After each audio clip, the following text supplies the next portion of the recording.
Hello students, आज मैं आपको नरेशन के नियमों में आगे बढ़ते हुए चेंज ऑफ पर्सन पढ़ाने जा रहा हूं। चेंज ऑफ पर्सन को भली भांति समझने के लिए हमें पर्सन की सारणी आना बहुत जरूरी है, पर्सन टेबल आना बहुत जरूरी है। पर्सन तीन प्रकार के होते हैं, फर्स्ट पर्सन, सेकंड पर्सन और थर्ड पर्सन। फर्स्ट पर्सन में मैं और हम सब, सेकंड पर्सन में आप और आप सब, और थर्ड पर्सन में मैं और आपको छोड़कर बाकी सब। जैसा कि आप यहां पर देख रहे हैं, फर्स्ट पर्सन में I, we, me, us, my, our, mine, ours, myself, ourself. यहां पर मैंने सभी केस अलग अलग लिखे हुए हैं।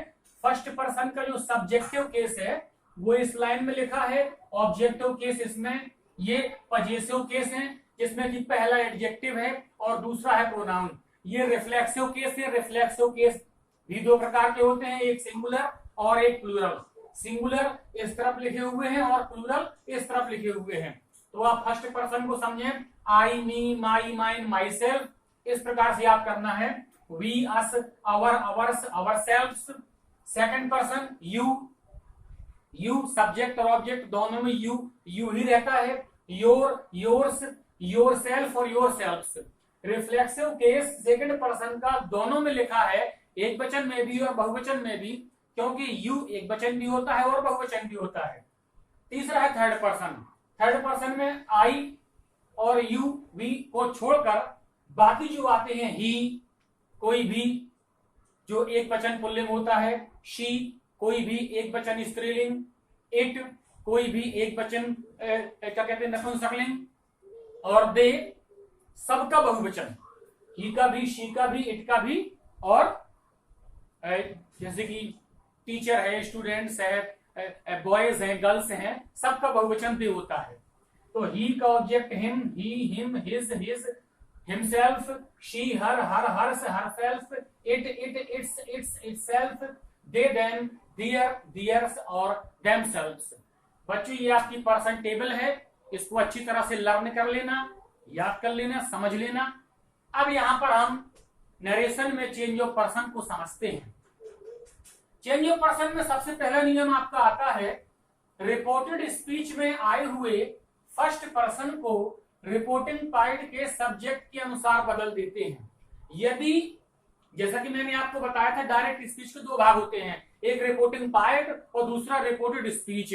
रिपोर्टिंग पार्ट वह है जो इन्वर्टेड कॉमा से बाहर लिखा रहता है, रिपोर्टेड स्पीच वह है जो इन्वर्टेड कॉमा के अंदर लिखा रहता है। तो जो इन्वर्टेड कॉमा के अंदर लिखा है उसमें यदि फर्स्ट पर्सन इनमें से कुछ आ जाए, I, me, my, mine, myself, we, us, our, ours, ourselves, इनमें से कोई शब्द आ जाए तो उसको हम किससे बदलेंगे? उसको हम रिपोर्टिंग पार्ट के सब्जेक्ट से बदलेंगे। ये पहला नियम है। पहला नियम हमको कहता है कि रिपोर्टेड स्पीच में आए हुए फर्स्ट पर्सन को हम रिपोर्टिंग पार्ट के सब्जेक्ट के अनुसार बदल देंगे। कैसे बदलेंगे? यहां पर देखें example. Ram said I am not a robber. यहां पर रिपोर्टेड स्पीच में फर्स्ट पर्सन आई आया हुआ है, जिसको कि हमें रिपोर्टिंग पार्ट के सब्जेक्ट अर्थात राम से बदलना है। तो कैसे बदलेंगे? राम सेड, दैट से वाक्य जोड़ा, आई को राम से बदला तो ही, एम का वास कर दिया, टेंस बदल गया, नॉट अ रॉबर, ये वाक्य बन गया। दूसरा एग्जांपल देखें, Radha said Sohan can help me. यहां पर रिपोर्टेड स्पीच में मी फर्स्ट पर्सन आया हुआ है, जिसको कि हम रिपोर्टिंग पार्ट के सब्जेक्ट राधा से बदलेंगे। कैसे बदला? देखिए, राधा सेड जोड़ा हमने दैट, सोहन कैन का हो गया कुड, हेल्प, मी को राधा से बदला तो हर हो गया, क्योंकि राधा स्त्रीलिंग है और स्त्रीलिंग में शी का ऑब्जेक्ट हर, मी यहां पर ऑब्जेक्ट था, तो मी को सी से बदला तो सी नहीं होगा बल्कि मी की ही लाइन का हर होगा। इस बात पे जरूर ध्यान दें प्यारे बच्चों। आगे देखें दूसरा नियम, रिपोर्टेड स्पीच में आए हुए सेकंड पर्सन को रिपोर्टिंग पार्ट के ऑब्जेक्ट के अनुसार बदलते हैं। फर्स्ट पर्सन को सब्जेक्ट से और सेकंड पर्सन को हम ऑब्जेक्ट से बदलेंगे। किस प्रकार बदलेंगे? देखिए, he said to me I will not hurt you. उसने मुझसे कहा मैं तुम्हें चोट नहीं पहुंचाऊंगा।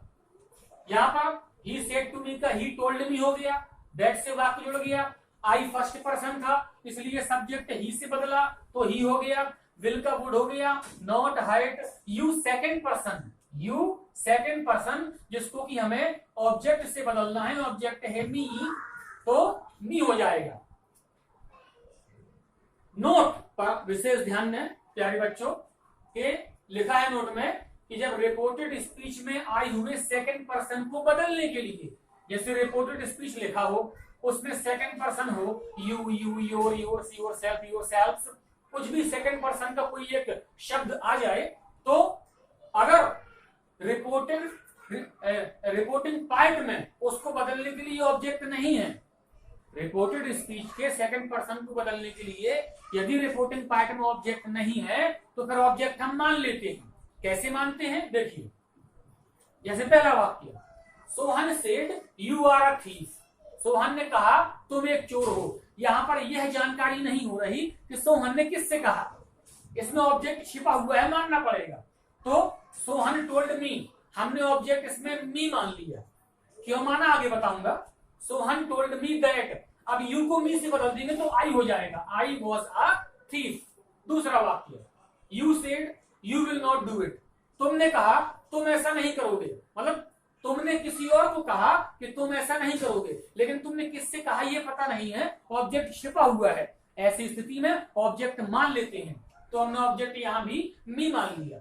मी क्यों माना, ऊपर भी हमने मी माना नीचे भी हमने मी माना, इसलिए क्योंकि इस रिपोर्टिंग पार्ट का सब्जेक्ट थर्ड पर्सन था, ही यानी कि सोहन थर्ड पर्सन था और इस रिपोर्टिंग पार्ट का सब्जेक्ट सेकंड पर्सन था। जब भी रिपोर्टिंग पार्ट का सब्जेक्ट सेकंड पर्सन या थर्ड पर्सन हो तो ऑब्जेक्ट हमेशा फर्स्ट पर्सन ही मानते हैं, इसलिए हमने इन दोनों वाक्यों में ऑब्जेक्ट मी माना है और मी के अनुसार ही हमने वाक्य को बदला है।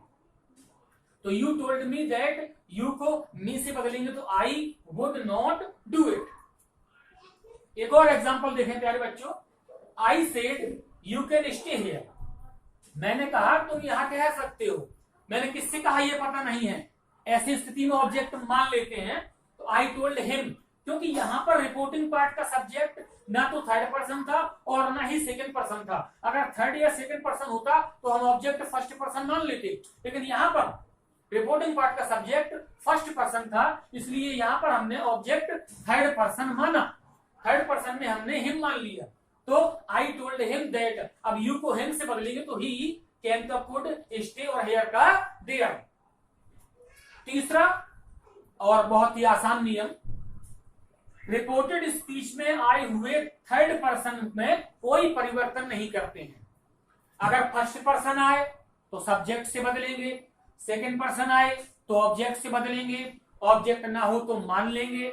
यदि थर्ड पर्सन आ जाए तो उसमें कोई परिवर्तन नहीं करना है। जैसे he said they have gone to market, यहां पर दे थर्ड पर्सन है, इसको नहीं बदलना, ज्यों का त्यों लिखना है। ही सेड दैट दे का they had gone to market.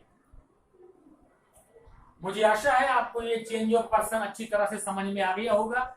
ये पर्सन टेबल अच्छी तरह से लिख लीजिएगा, याद कर लीजिएगा, समझ लीजिएगा और ये चेंज ऑफ पर्सन के नियम याद कर लीजिएगा ताकि आपको आगे वाक्य बनाने में आसानी हो, कोई दिक्कत ना हो। प्यारे बच्चों, आज की वीडियो में इतना ही, आगे मैं आपको और कुछ बतलाऊंगा नरेशन के अंतर्गत।